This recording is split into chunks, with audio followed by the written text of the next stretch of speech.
E T V Bharat Urdu میں آپ کا خیر مقدم ہے۔ نیوز ٹائم کی اہم خبریں۔ 24 گھنٹے بعد بھی پاکستان میں عام انتخابات کے حتمی نتائج کا اعلان نہیں کیا جا سکا ہے، جس کی وجہ سے الیکشن کمیشن کے پروسیس پر سوالات کھڑے کیے جا رہے ہیں۔ متعدد سیاسی جماعتوں نے الیکشن کمیشن پر نتائج کو متنازع بنانے کا بھی الزام عائد کیا ہے۔ پاکستانی میڈیا رپورٹ کے مطابق صوبہ پنجاب میں نواز شریف کی پارٹی مسلم لیگ نون، خیبر پختونخوا میں عمران خان کی پارٹی پی ٹی آئی کے حمایت یافتہ آزاد امیدوار اور سندھ میں بلاول بھٹو کی پارٹی آگے چل رہی ہے، جبکہ قومی اسمبلی میں پی ٹی آئی کے آزاد امیدوار 71 سیٹوں کے ساتھ سب سے آگے ہیں۔ اتراکھنڈ کے وزیر اعلیٰ پشکر سنگھ دھامی نے ہلدوانی میں کشیدہ صورتحال کا جائزہ لیا۔ گزشتہ روز ہلدوانی میں غیر قانونی تجاوزات مہم کے تحت مسجد اور ایک مدرسہ کو منہدم کیے جانے پر پولیس اور عوام کے درمیان تصادم ہو گیا تھا، جس میں 3 لوگوں کی موت اور متعدد زخمی ہو گئے تھے۔ مرکزی حکومت نے سابق وزیر اعظم نرسمہا راؤ، چودھری چرن سنگھ اور سائنسداں ایم ایس سوامی ناتھن کو بھارت رتن دینے کا اعلان کیا ہے۔ اس کی جانکاری خود پی ایم مودی نے سوشل میڈیا ایکس پر ایک پوسٹ کے ذریعے دی ہے۔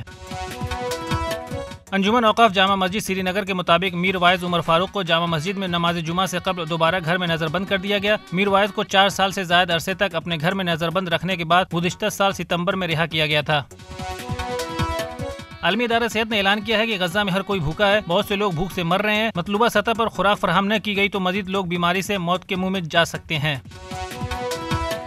2 سال سے جاری جنگ کے درمیان یوکرینی صدر ولادیمیر زیلنسکی نے آرمی چیف کو عہدے سے برطرف کر دیا ہے اور ان کی جگہ کرنل جنرل اولیگزینڈر سیرسکی کو نیا آرمی چیف نامزد کیا ہے۔